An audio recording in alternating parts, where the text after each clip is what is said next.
Hello student, स्वागत है आपका हमारे YouTube channel to the point में। आज हम लोग इंग्लिश वोकैब के अंतर्गत अपना जो थर्ड सेशन है उसमें मैंने आपको कुछ मोस्ट रिपीटेड जो हैं वोकैब्स वो आपको बताऊंगा। तो शुरू करते हैं अपने पहले वोकैब से, जिसका है स्टिमुलस। स्टिमुलस मतलब प्रोत्साहन। ठीक है, किसी को आप अप्रेज कर रहे हैं, अप्रेजल दे रहे हैं, ठीक है, प्रेज कर रहे हैं, दैट इज स्टिमुलस। तो इसकी स्पेल को आप ध्यान कर लीजिएगा, STIMULUS, काफ़ी इंपॉर्टेंट है। नेक्स्ट है हमारा विद्रोही। विद्रोही मतलब मैवेरिक। ठीक है, ये भी कई बार एग्जाम में पूछा गया है। मैवेरिक, MAVERIK। ठीक है, नॉट CK, केवल के है। ठीक है। एविसल, एविसल मतलब अथाह, जो खाई हो, कोई बहुत बड़ी अथाह हो जिसका कुछ अंत नहीं पता चल रहा हो, दैट इज एविसल। एबॉट, एबॉट मतलब जानते ही आप लोग, मठाधीश बोलते हैं हिंदी में, मठ महंत एबॉट होता है। ठीक है। एबोमिनेबल, ये तो बहुत बार पूछा गया है। एबोमिनेबल मतलब घटिया, खराब। ठीक है, एबोमिनेबल। सिमिलरली क्या है, एलमैंक। एलमैंक मतलब पंचांग। नेक्स्ट है एम्बिग्यूटी। एम्बिग्यूटी मतलब दुविधापूर्ण, जिसमें हम लोग को कन्फर्म ना हो, कन्फ्यूजन हो, परप्लेक्स हो हम लोग उस चीज़ के बारे में। नेक्स्ट है एम्बुश। एम्बुश मतलब घात लगाना। ठीक है, ये सब आसान वर्ड है लेकिन एग्जाम में काफ़ी पॉपुलर हैं। एमेनेबल मतलब जवाबदेही। ठीक है। एमीनेबल, मैं पहले भी अपने किसी एक सेशन में बता चुका हूँ। एमीनेबल का मतलब जब आप किसी चीज़ के लिए रिस्पॉन्सिबल हो। ठीक है, मतलब जस्टिफाई आप ही को करना हो उस चीज़ के लिए। एमक मतलब आपे से बाहर बनाना। ठीक है, you are not off in your control. ठीक। एनीहिलेट मतलब मिटा देना किसी चीज़ को, इरेडिकेट कर देना कह लीजिए। ठीक है। आर्ट एपोकैलिप्स भी बोलते हैं इसको, नाम APOCYLPS। एपोकलिप्स मतलब पूर्णतः विनाश। ठीक है, संपूर्ण विनाश। तो एनीहिलेट मतलब भी वही होता है, इसका सिनोनिम्स हो जाएगा। एम्यूलमेंट मतलब लोप करना किसी चीज़ को, मतलब ख़त्म कर देना। लोप मतलब छुपा देना, एन्यूलमेंट मतलब छुपा देना। ठीक है, हिडन सीक्रेट है ना, उसको रिवील नहीं करना, जैसे एन्यूलमेंट मतलब लोप करना। एपोजिट मतलब, एपोजिट मतलब ये नॉट ओपोजिट नहीं है, एपोजिट है। एपोजिट मतलब उपयुक्त, जो सर्वथा उचित है, दैट इज एपोजिट। एंटागोनिस्ट मतलब विरोधी। ठीक है, एंटागोनिस्ट और एपोजिट ये दोनों वर्ड जो है काफ़ी इंपॉर्टेंट है। तो हमारा जो नेक्स्ट है वो है एप्लॉम। एप्लॉम मतलब आत्मविश्वास, self confidence, that is aplomb. Articulate मतलब किसी चीज़ को आपको मतलब घुमा फिरा के नहीं कहना, क्लियरली आपको मेंशन कर देना, this is the thing, that is articulate. ARTICULATE। ठीक है। एसर्शन। एसर्शन मतलब पहले मैं बता चुका हूँ, एज सर्टेन इसको बोलते हैं। अगर पढ़े तो आप लोग को मतलब क्लियरली आपको पता लगाना वो चीज़ है क्या। ठीक है, you know everything about that point, that is assertion. और एक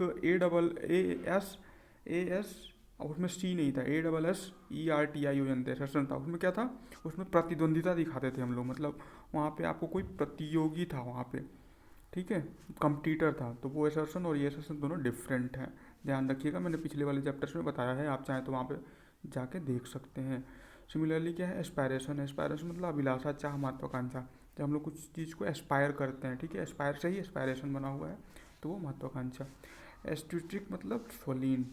आर्टिस्टिक मतलब स्वलीन, जो अपने में ही लीन हो। ठीक है, इसको आप इंट्रोवर्ट से कंफ्यूज मत होइएगा। इंट्रोवर्ट मतलब जो अंतर्मुखी हो। ठीक है, लेकिन स्वलीन मतलब किसी काम में इतना लीन है कि उसको देश दुनिया की खबर नहीं है, वो अपने में ही लीन है, दैट इज आर्टिस्टिक। ठीक है।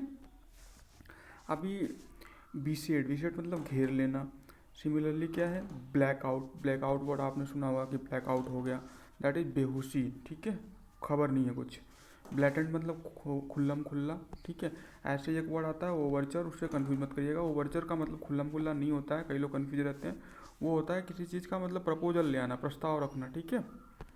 Similarly blooper. ब्लूपर मतलब गलती, जिसको हम लोग ब्लंडर भी कह सकते हैं, मिस्टेक भी कह सकते हैं। ठीक है, मिस्टेक भी बोल सकते हैं, ब्लंडर और मिस्टेक। और सिमिलरली क्या है, बूम, बूमरैंग, विपरीत आवड़ना, जो अपोजिट हो जाएगा किसी चीज़ के लिए, तो वो बूमरैंग। बुमराह, बुमराह से आप ध्यान कर सकते हैं। बुमराह मतलब बुमराह जो है क्रिकेट में कई कई बार क्या होता है, अपोजिट पड़ सकता है अपोजिट टीम के लिए। ठीक है, तो ये बुमराह। बुमरैंग मतलब विपरीता पड़ना। सिमिलरली बोलवर्ड। बोलवर्ड आपने एक मूवी हॉलीवुड की अगर देखी, सनसेट बोलवर्ड, तो वहाँ से ये है, बोलवर्ड मतलब मुख्य मार्ग, जो सड़क होती है शहर का या फिर कहीं का, तो उसका मुख्य मार्ग जो होता है, दैट इज बोलवर्ड। ठीक है, बोलवर्ड। BOULEVARD। ठीक है। Similarly brat. ब्रैट मतलब बिगड़ैल बच्चा। ब्रैजन। ब्रैजन मतलब जो बेशरम हो, जिसको कोई लज्जा नहीं हो, दैट इज ब्रैजन। ब्रेजन वर्ड जो है पहले अभी आ चुका है। ये कुछ वर्ड्स जो पहले से रिपीट हो रहे हैं, इसका मतलब ये है कि ये वर्ड्स जो है ना वो काफ़ी इंपॉर्टेंट है और एग्जाम में पूछे गए हैं और कई बार पूछे गए, इसीलिए वर्ड्स भी रिपीट हो रहे हैं। सिमिलरली कैप्रिशियस, कैप्रिशियस मतलब सन की, ठीक है, कैप्रिशियस मतलब सन की, ये ध्यान कर लीजिएगा, ये भी इंपॉर्टेंट है कैप्रिशियस। सिमिलरली हम लोग देखते हैं अपना नया पॉइंट, उसमें ये है कि मैकेबर, ये तो वर्ड भैया इतना इंपॉर्टेंट है इसकी कहने ही क्या। मैकेबर मतलब जो बहुत भयानक हो, भयंकर हो, ठीक है, ग्रुसम हो, तो दैट इज मैकेबर, ठीक है। सिमिलरली कैवेट, कैवेट मतलब जिसको चेतावनी दी जाती है, कॉशन दिया जाता है, ठीक है, तो दैट इज चेतावनी। एक वर्ड है COVET, ये होता है लोभी लालची, ऐसा कुछ होता है। कोवेटियस मतलब OUS जोड़ देंगे तो लोभी लालची, कोवेट मतलब लालच करना, ठीक है। तो उससे ये कन्फ्यूज मत कीजिएगा क्योंकि वहाँ पे O है और यहाँ पे A है। तो CAVET क्या हो गया, चेतावनी हो गया। COVET क्या हो गया, वो लालची हो गया, लालच हो गया वहाँ पे, ठीक है। वार्निंग, एडमोनिशन, एडमोनिशन, एडमोनिश करना मतलब चेतावनी देना, धमकी देना, ठीक है। सिमिलरली इसका एंटानिम देखेंगे तो इनकाशन, काशन मतलब चेतावनी और इन जोड़ लेंगे तो इनकाशन मतलब जो चेतावनी नहीं दी जा रही है। सिमिलरली ग्रीगेरियस, ग्रीगेरियस मतलब क्या होता है, वो मिलनसार है, वो बंदा सबसे मिलता जुलता है, तो दैट इज ग्रीगेरियस, ठीक है। इसको जो सोशल हो काफ़ी, ठीक है, तो अब इसका अपोजिट देखेंगे तो अनसोशल हो जाएगा। ग्रीगेरियस तो आप लोगों ने पढ़ा ही होगा, इंपॉर्टेंट है। सिमिलरली हम लोग देखेंगे पॉजिट, पॉजिट मतलब कोई जो जो फैक्ट है उसको आप मतलब मान लें, ठीक है, फैक्ट को मान लेना, ठीक है। I have posit the statement you have given like that, ठीक है। तो एडवांस में प्रोपाउंड करना, प्रोपाउंड, एडवांस, ये सब हो गया। अब्सटेन मतलब अब्सटेन इसका अपोजिट इसलिए होगा क्योंकि अब्सटेन मतलब दूर रहना, वो तथ्य मानना ही नहीं, ठीक है। तो पोजिट मतलब तथ्य मान लेना, मतलब फेवर में आ जाना, और अब्सटेन मतलब दूर रहना, इस वजह से ये अपोजिट हो गया। और तो आप अब्सटेन को ध्यान रखिए कि अब्सटेन का अपोजिट पोजिट होगा, ठीक है। इसको एपोजिट से मत करिएगा। अभी एपोजिट का मतलब क्या बताया था मैंने, उपयुक्त, APPOSITE, ठीक है, उपयुक्त। सिमिलरली क्या हो गया, बीफिट, बीफिट मतलब अनुकूल होना, किसी चीज़ के लिए फिट होना, ये तो इम्पॉर्टेंट है और सब लोग जानते हैं, वेरी कॉमन है। सिमिलरली हमारे पास सरफेस, सरफेस तो जानते ही आप लोग, किसी चीज़ का एक्सटर्नल सुपरफिशियल जो ऊपर का पॉइंट होता है, ठीक है, किसी सरफेस का कह लीजिए, किसी पॉइंट का कह लीजिए, किसी मटेरियल का कह लीजिए, जो एक्सटर्नल चीज़ है that is surface. Plummet, plummet का मतलब प्लंज होता है, प्लंज मतलब डूबना होता है।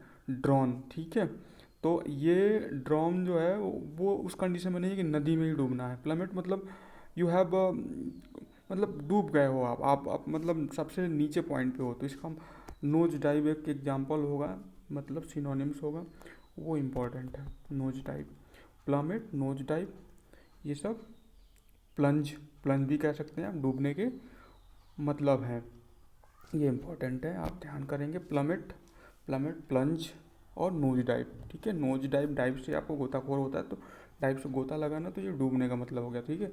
तो नोज डाइव से ध्यान कीजिए प्लमेट, प्लमेट।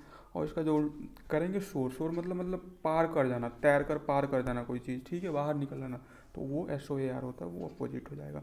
तो नोज डाइव और प्लमेट एक ही वर्ड है, ध्यान रखेंगे। तो हमारा आज का लास्ट जो है, लास्ट स्लाइड वो देख लेते हैं। टैटर्स, टैटर्स देखिए जैसे स्क्रैप हो किसी चीज़ का, जिसके चिथड़े चिथड़े उड़ गए, ठीक है, तो वो स्क्रैप जो होते हैं दैट इज कॉल्ड चिथड़े, तो टैटर्स, TATTERS, टैटर्स। सिमिलरली ओविएट, ओविएट मतलब किसी चीज़ से आपको छुटकारा पा लेना, ठीक है, आप बच गए उस चीज़ से, ठीक है, डेविएट हो गए, वहाँ वो प्रॉब्लम डेविएट हो गई, आप छुटकारा पा लिए, तो वो ओविएट हो गया। गेट रीड ऑफ इसका सिनोनिम्स हो जाएगा। प्रोडिजियस, ठीक है, तो वो प्रोडिजी नहीं है, प्रोडिजी जो होती है PRODIG, भाई वो तो बुद्धिमत्ता के बारे में होती है, जिसको जन्मजात बुद्धि भगवान ने प्रदान की हुई, तो ये प्रोडिजियस नहीं है, वो प्रोडिजी नहीं है। ये प्रोडिजी क्या है, PRODIGIOUS, इसका मतलब है कोई चीज़ बहुत ह्यूज हो, ठीक है, ह्यूज हो, विशाल हो, इनार्मस हो, ठीक है, एनार्मस हो, तो उसके लिए हम लोग प्रोडिजियस यूज करते हैं। एक वर्ड है कोलासल, बहुत इंपॉर्टेंट है, COLOSSAL, ठीक है। कोलासल जो है एग्जाम में कई बार पूछा गया, ठीक है। कोलासल मतलब बहुत भयानक, बड़ा, बड़ा मतलब बड़े, ह्यूज से मतलब है, ठीक है। और एक और वर्ड है बड़े के लिए, जैसे बीहेमथ, METH, ठीक है, उसको भी आप याद रख सकते हैं। तो ये दोनों सिनोनिम्स हो गए प्रोडिजियस के। तो आप कोलासल से ध्यान रखिए, कोलासल को आप लोग बड़ा जानते हैं, उसके हिसाब से प्रोडिजियस को आप लोग उसके सिनोनिम्स के तौर पे याद कर सकते हैं। फिर इसका एग्जाम्पल जो होता है एंटोनिम्स होगा, क्या होगा, स्मॉल, अनएक्सेप्शनल। ठीक है, तो यही था इस चैप्टर में। आगे वाले वोकैब में मैं और कुछ अच्छे आपको वोकैब जो मोस्ट इंपॉर्टेंट है वो दिखाऊंगा। Have a good day, thank you.